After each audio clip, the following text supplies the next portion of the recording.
एक आदमी ने खुद को कैप्टन अमेरिका का सीरम इंजेक्ट किया सिर्फ एक सुपर सोल्जर बनने के लिए। उसे एक स्टील फ्रेम से बांधा, तेज रफ्तार से घुमाया गया। डॉक्टर ने सही जगह ढूंढकर उसकी रीढ़ की हड्डी में सीरम इंजेक्ट कर दिया। उसकी पीठ में असहनीय दर्द की लहर दौड़ गई, लेकिन उसने एक भी चीख नहीं निकाली, क्योंकि वह जानता था कि ताकतवर बनने की यही कीमत है। नतीजे निराश करने वाले नहीं थे। इंजेक्शन के बाद उसका शरीर ताकत से भर गया। 50 साल की उम्र में भी वह 20 साल जवान दिखने लगा। अब वह हल्क को पकड़ने के लिए तैयार था, लेकिन हल्क को रोकना लगभग नामुमकिन था। बाकी सारे सैनिक हार चुके थे। आदमी ने डेफ्टेक 40 मिलीमीटर ग्रेनेड लॉन्चर उठाया और हल्क पर गोलियां बरसाने लगा। हल्क ने कार का एक टुकड़ा उठाकर हर हमला रोक दिया। फिर वह हवा में छलांग लगाकर पिस्टल से हमला जारी रखता रहा। 300 से संडेगा घूमकर वह जमीन पर उतरा और हर हमले से आसानी से बच गया। उस आदमी ने चालाकी से हल्क को एक सोनिक कैनन वाहन के सामने लाने की कोशिश की, लेकिन हल्क तुरंत उठ खड़ा हुआ और धातु की ढाल से उस वाहन को 2 टुकड़ों में काट दिया।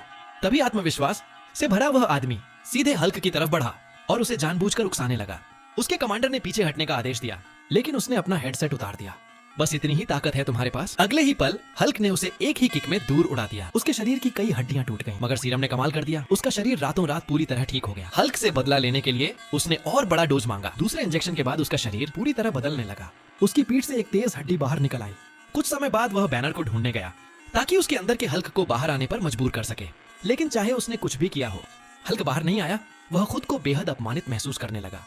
गुस्से में उसने बैनर को कोहनी मारकर बेहोश कर दिया। फिर भी उसका गुस्सा शांत नहीं हुआ। उसे और ताकत चाहिए थी, इसीलिए उसने मिस्टर डॉग ब्लू से कहा कि उसे हल्क के खून का सैंपल इंजेक्ट किया जाए।